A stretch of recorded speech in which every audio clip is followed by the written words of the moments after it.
नमस्कार, स्वागत है आप सभी का स्टार न्यूज में। मैं हूं आपके साथ जुबैर चौधरी। वक्त तो चला हमारी देवभूमि का, जहां सबसे पहले बात करेंगे प्रधानमंत्री नरेंद्र मोदी के उत्तराखंड दौरे की। बता दें कि प्रधानमंत्री नरेंद्र मोदी ने आदि कैलाश के दर्शन किए, साथ ही पार्वती कुंड में भी पूजा अर्चना की है। तो प्रधानमंत्री नरेंद्र मोदी आज उत्तराखंड के दौरे पर हैं। पीएम मोदी सुबह से बहुत पिथौरागढ़ पहुंचे। पीएम मोदी ने पार्वती कुंड में पूजा अर्चना की, जहां पीएम मोदी का ये दौरा काफी खास माना जा रहा है। उन्होंने कैलाश व्यू पॉइंट से आदि कैलाश के दर्शन भी किए। इसके साथ ही पीएम मोदी ने यहां ध्यान भी लगाया। इस खास मौके पर मुख्यमंत्री पुष्कर सिंह धामी ने पीएम मोदी का स्वागत किया। सीएम धामी ने पीएम मोदी के इस दौरे को ऐतिहासिक बताया।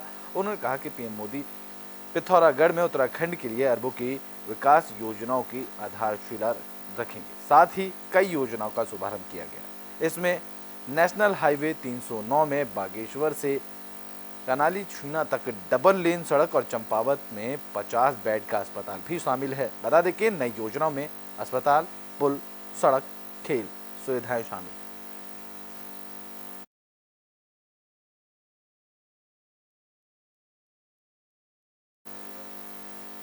बेटे बात रुद्रप्रयाग की कर लेते हैं। बता दें कि केदारनाथ धाम के कपाट बंद होने की तारीखों का ऐलान 24 अक्टूबर को होगा, जहां पर्वतराज हिमालय की गोद में बसे भगवान केदारनाथ, मदमहेश्वर और भगवान तुंगनाथ धामों के कपाट बंद होने की तारीखों का ऐलान 24 अक्टूबर को किया जाएगा। इस दिन विजयदशमी के मौके पर शीतकालीन गद्दी स्थलों में पंचांग गणना के बाद तारीख घोषित की जाएंगी। बता दें कि बद्री केदार मंदिर समिति से मिली जानकारी के मुताबिक भगवान केदारनाथ और मदमहेश्वर धामों के कपाट बंद होने की तिथि शीतकालीन गद्दी स्थल ओंकारेश्वर मंदिर में और तृतीय केदार भगवान तुंगनाथ के कपाट बंद होने की तिथि शीतकालीन गद्दी स्थल मगधमुत मठ में पंचांग गणना के अनुसार घोषित की जाएगी।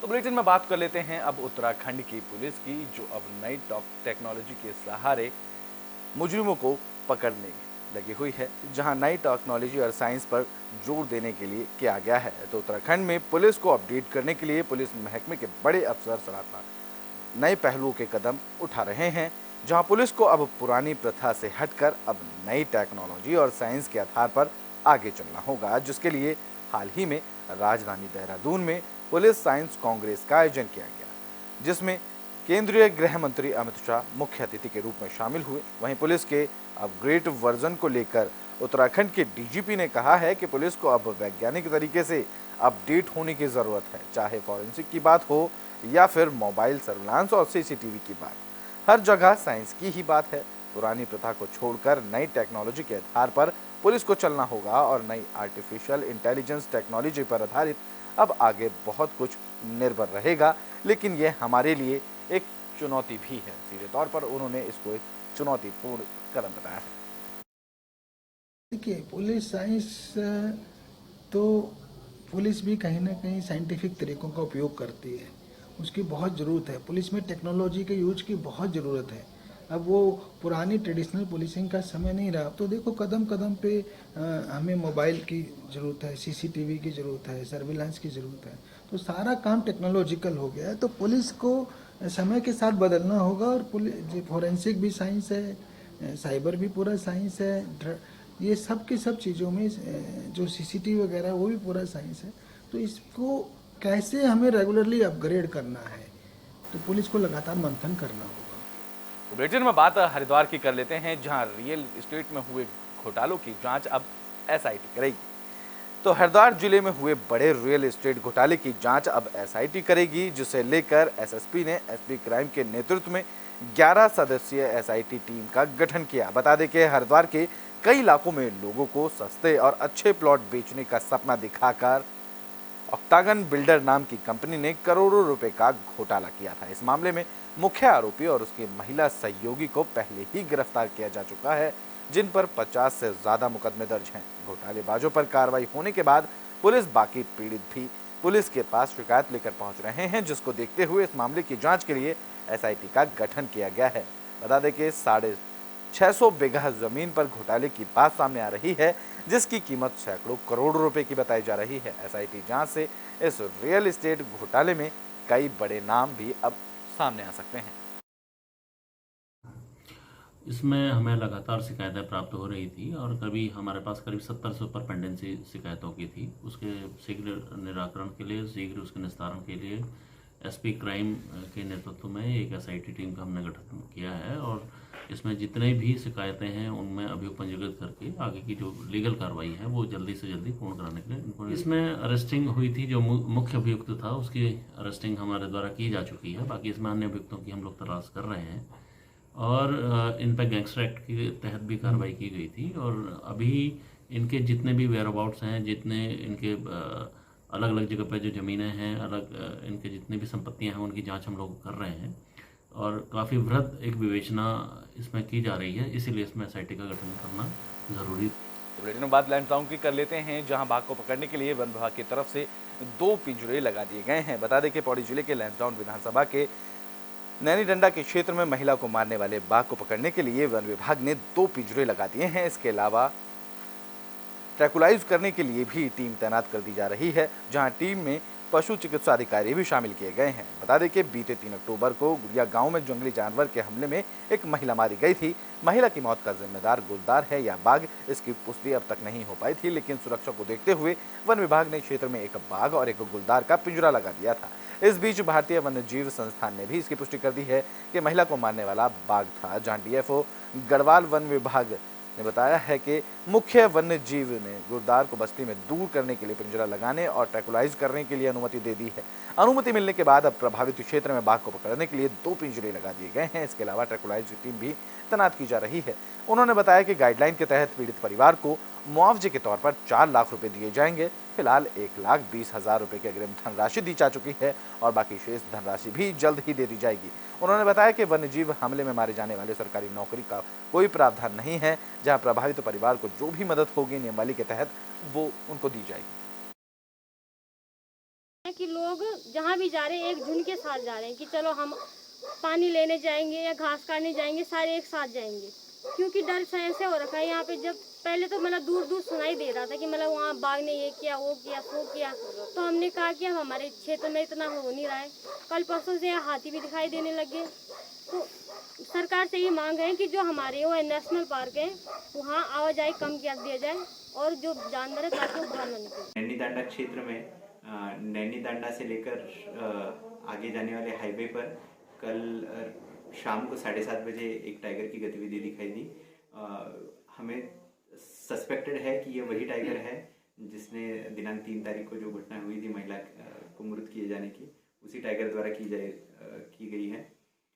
मुख्य वन्यजीव प्रतिपालक द्वारा उक्त टाइगर को रेस्क्यू करने हेतु उसे पिंजरा लगाकर या ट्रैंकुलाइज करने की अनुमति प्रदान की गई है। आज कॉर्बेट टाइगर रिजर्व और देहरादून वन प्रभाग से जो पशु चिकित्सा अधिकारी हैं उनकी टीम रवाना हो गई है, तो क्षेत्र में टीम गठित की गई है। क्षेत्र में कई सारे कैमरा ट्रैप्स, 20 से अधिक कैमरा ट्रैप्स, 2 टाइगर केजेस भी इंस्टॉल कर दिए गए हैं। आपने 2 चीज़ें बहुत महत्वपूर्ण कही हैं। देखिए, मैं लैंसडाउन गया, तो लोग कह रहे हैं मैं घूम नहीं रहा हूँ क्षेत्र में। लैंसडाउन कुछ दिन पहले गया था और जितनी खराब लैंसडाउन में रोड है वो 14 विधानसभा में कहीं नहीं। तो उन्होंने माननीय महंत जी ने क्या जाल बिठाया है, किस चीज़ का जाल बिठाया है ये मुझे नहीं पता, सड़कों का जाल तो है। दूसरी बात मैं कहना चाहता हूँ कि ये बाघ के बारे में बात की, इसमें मुझे खुद पता है कि ये परेशानियाँ, दिक्कत बढ़ती जा रही हैं। ये पूरे उत्तराखंडियों को, सरकार को भी मैं ये कहना चाहता हूँ आपके माध्यम से कि ये परेशानी, अब दिक्कत गांव में बहुत ज़्यादा हो गई है और ये गढ़वाल में भी हो रही है। आपने गढ़वाल कुमाऊँ की बात की थी, कुमाऊँ में भी हो रही है। कुमाऊँ में ऐसी कई जगह पे ऐसी परिस्थितियाँ हो गई हैं कि घर के जो अपने पालतू जानवर हैं, जैसे 1-2 गाँव में से मुझे फीडबैक आया था कि वहाँ पे 14-15 कुत्ते थे। उस 14-15 कुत्ते में से 14 मर गए, मतलब बाघ उठा के ले गए। तो बुलेटिन में बात पौड़ी की कर लेते हैं, जहां मेरी माटी मेरा देश अभियान के तहत कार्यक्रम का आयोजन किया गया। इस दौरान अमृत कलश यात्रा भी निकाली गई। तो पौड़ी में मेरी माटी मेरा देश कार्यक्रम के तहत ब्लॉक और नेहरू युवा केंद्र की तरफ से अमृत कलश यात्रा का ब्लॉक स्तरीय पर आयोजन किया गया, जिसमें स्थानीय विधायक राजकुमार पौड़ी, ब्लॉक प्रमुख पूर्णिमा नेगी, विधायक प्रतिनिधि मनोज रावत, तो वहीं सांसद प्रतिनिधि धर्मवीर नेगी और वीडियो दिनेश बोडानी आदि समेत काफी संख्या में स्थानीय ग्रामीणों की मौजूदगी रही, जहां पारंपरिक वाद्य यंत्रों के साथ सम्मान पूर्वक निकाली गई कलश यात्रा को विधायक की तरफ से गौरव का क्षण बताया गया। उन्होंने बताया कि मेरी माटी मेरा देश कार्यक्रम के तहत अमृत कलश में हर घर से मिट्टी इकट्ठा की गई थी।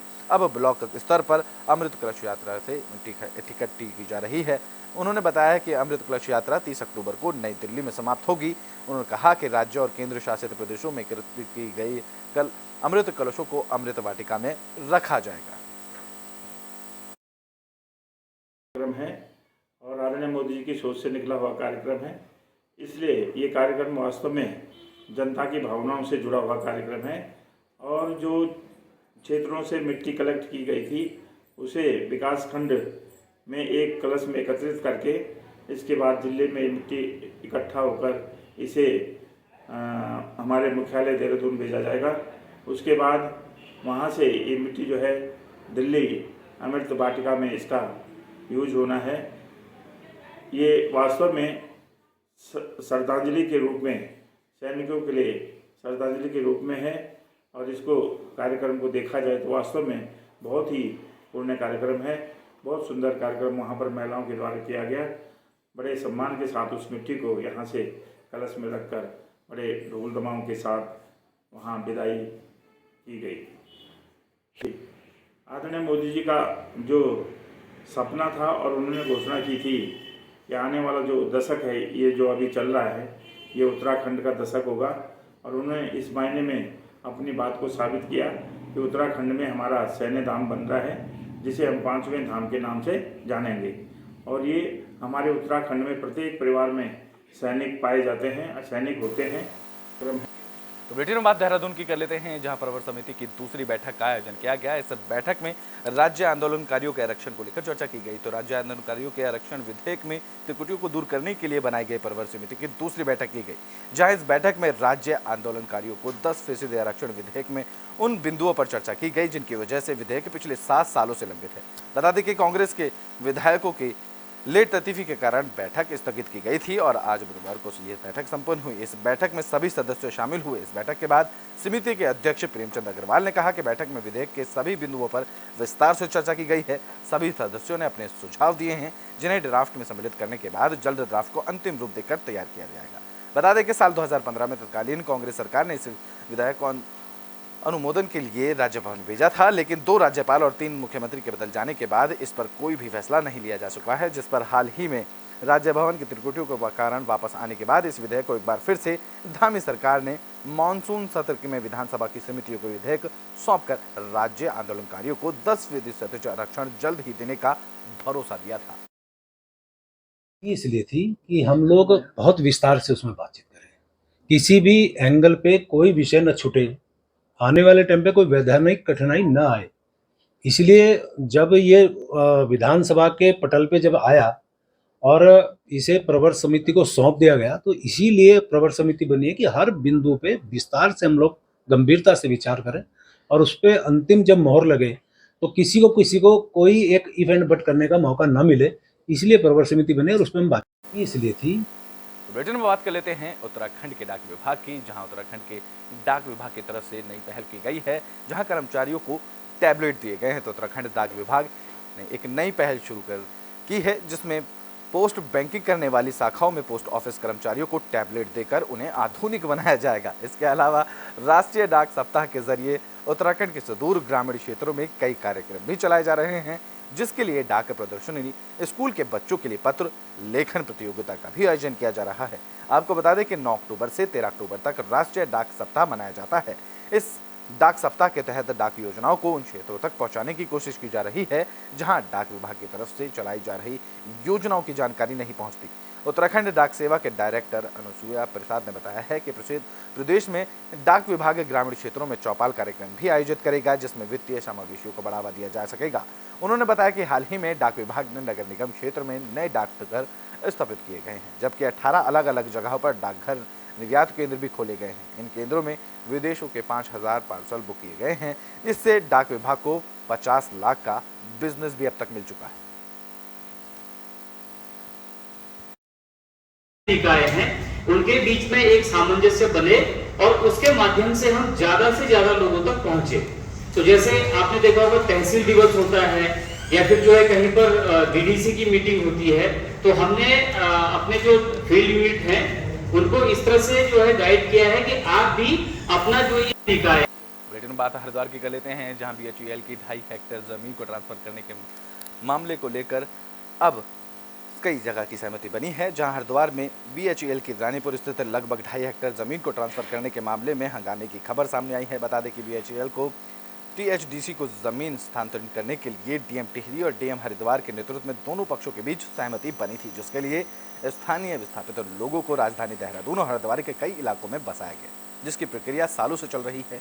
इस मामले में हो रही देरी पर हाईकोर्ट ने भी चिंता जाहिर की थी, जिस पर बीते दिन मंगलवार को टीएचडीसी के अधिकारियों के साथ एडीएम टिहरी और एसडीएम हरिद्वार मौके पर पहुंचे और टीएचडीसी को कब्जा दिलाने के लिए कायदत शुरू की। इस बीच बीएचईएल में सैकड़ों कर्मचारियों ने मौके पर पहुंचकर जमकर हंगामा किया। हंगामा बढ़ता देख मौके पर पुलिस बल को तैनात किया गया, जिसे लेकर बीएचईएल के कर्मचारियों का कहना है कि जमीन स्थानांतरित करने के आड़ में बीएचईएल की जमीनों पर कब्जा हो रहा है और भूमाफियाओं की जिला प्रशासन मदद कर रहा है।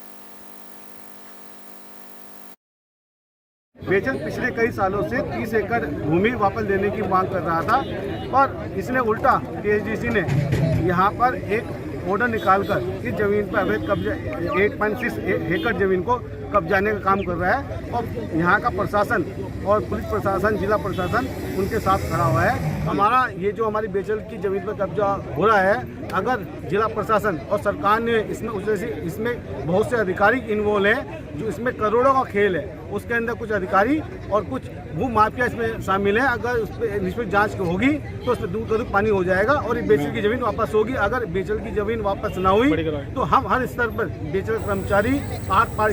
बुलेटिन में बात पौड़ी की कर लेते हैं, जहां पौड़ी में मत्स्य पालकों को अब नई ट्रेनिंग दी जा रही है। तो पौड़ी गढ़वाल के मत्स्य पालकों को बेहतर तकनीक सिखाने के उद्देश्य से मत्स्य विभाग ने 25 मत्स्यकारों के एक दल को शैक्षिक भ्रमण करने के लिए भेजा है। जानकारी देते हुए जिला मत्स्य अधिकारी अभिषेक कुमार मिश्रा ने बताया है कि राज्य योजना के तहत संचालित स्कीम के तहत मत्स्य पालन के लिए इच्छुक और मत्स्य पालन करने वाले काश्तकारों को आधुनिक तकनीक की जानकारी देने के लिए 5 दिवसीय शैक्षणिक भ्रमण कर भेजा गया है। उन्होंने बताया कि क्लस्टर आधारित मत्स्य पालन योजना के तहत बागेश्वर के डूंगरी गांव में बनाए गए 200 तालाबों में भी ये काश्तकार आधुनिक मत्स्य खेती की बारीकियां सीखेंगे। उन्होंने बताया कि मत्स्य पालन के उन्नत कार्यों को लेकर पिथौरागढ़, रुद्रप्रयाग, चमोली जिले में वैज्ञानिक तकनीक से की जा रही खेती को भी ये लोग बारीकी से सीखेंगे। उन्होंने आगे बताया है कि जल्द ही निकट भविष्य में आने वाले ब्लॉकों में 2 दल को शैक्षिक भ्रमण पर भेजे जाएंगे और इन दलों को भी नई ट्रेनिंग दी जाएगी। वहाँ पे जो मत्स्य पालन का स्तर है वो अन्य जनपदों की तुलना में बहुत ही अच्छा है। छोटी से छोटी ज़मीन का यूज़ उन्होंने मत्स्य पालन के लिए किया है। तो हमारे जितने भी ये मत्स्य पालक भाई बहन हमारे साथ जा रहे हैं इस टूर पे, उम्मीद करते हैं कि वो वहाँ जाके और उनसे ज्ञानार्जन करेंगे। देखिए, अब तो योजनाएं हर घर घर तक पहुँच गई हैं। सरकार द्वारा जनता द्वार कार्यक्रम, बीडीसी और विभिन्न कार्यक्रम गांव और ब्लॉक स्तर पर आयोजित किए जा रहे हैं, जिसमें समस्त विभाग जाते हैं और अपनी योजनाओं का प्रचार प्रसार करते हैं। हमारे पौड़ी में भी अगर हम दूरस्थ ब्लॉक नैनीडांडा लें या अपने निकट पौड़ी ब्लॉक को ही लें, तो अभी मछली पालन गत 4-5 वर्षों से बहुत अच्छी ढंग से काश्तकार कर रहे हैं। समस्त योजनाओं का लाभ उनको समय पे यहाँ से दिया जा रहा है। बहुत बहुत धन्यवाद मत्स्य विभाग का, जो हमें इस टूर पे भेज रहे हैं। और इससे कहीं ना कहीं हमको जिन चीज़ों की मतलब कुछ कमियां रहती है हमारे मत्स्य पालन करने में, हो सकता है जहाँ हम जाने वाले हैं उन्होंने बड़े स्तर पे किया और वो सफल किसान है। इसमें केंद्र सरकार की एक स्कीम है नील क्रांति। नील क्रांति में ये इसमें मत्स्य पालन आता है, जिसमें कि हमें किसानों को पानी और जवानी 2 बात यहाँ पे आते हैं। पानी को रोकने की ये बहुत। तो बुलेटिन के आखिरी में बात उत्तरकाशी की कर लेते हैं, जहां नशे के खिलाफ अभियान चलाया जा रहा है और इस कड़ी में भांग की खेती को नष्ट किया जा रहा है। तो उत्तराखंड में नशाखोरी के खिलाफ पुलिस एक्टिव नजर आ रही है। उत्तरकाशी के गाजरा में पट्टी के सिरी और कोनगढ़ में पुलिस प्रशासन और वन विभाग की टीम ने छापेमारी की और जिसमें प्रतिबंधित भांग की खेती को नष्ट किया गया है। जब गजरा पट्टी के ग्रामीण और जनप्रतिनिधि खुद ही अवैध गांजे की खेती को नष्ट कर रहे हैं और बरकोट, सटियल, धार, कमद, ठंडी समेत कई ग्रामीण कई गांवों के ग्रामीण भी भांग की खेती को खुद ही नष्ट करते नजर आ रहे हैं। साथ ही ग्राम प्रधानों ने अपने क्षेत्र में भांग की खेती नष्ट करने का प्रशासन को आश्वासन भी दिया है और प्रशासन की टीम ने भी कई गांवों में फ्लैग मार्च कर रैकी की। इस दौरान स्कूल में बच्चों को नशे के प्रति जागरूक भी किया गया है। अपने पुलिस प्रशासन का स्वागत अभिनंदन करता हूं ग्राम सभा बैंत में। उत्तरकाशी पुलिस ने जो हमारे एसपी साहब है यदुवंशी जी, उनका बहुत बहुत स्वागत अभिनंदन करता हूं कि उन्होंने इस हमारे गाजना पट्टी को सजग और वो किया कि इस जो हमारे गांव में या अन्य गांव में जो भांग की खेती हो रही थी उसको आपने नष्ट किया। मैं आपका स्वागत करता हूं, अभिनंदन करता हूं कि आपने अच्छी मुहिम जो हमारे आने वाले जो भविष्य के बच्चे हैं उनको सुधारने का बहुत बड़ा। तो उत्तराखंड के बुलेटिन हमारी देवभूमि में भी के लिए बस इतना ही। देश और दुनिया की तमाम खबरों के लिए देखते रहें एबी स्टार।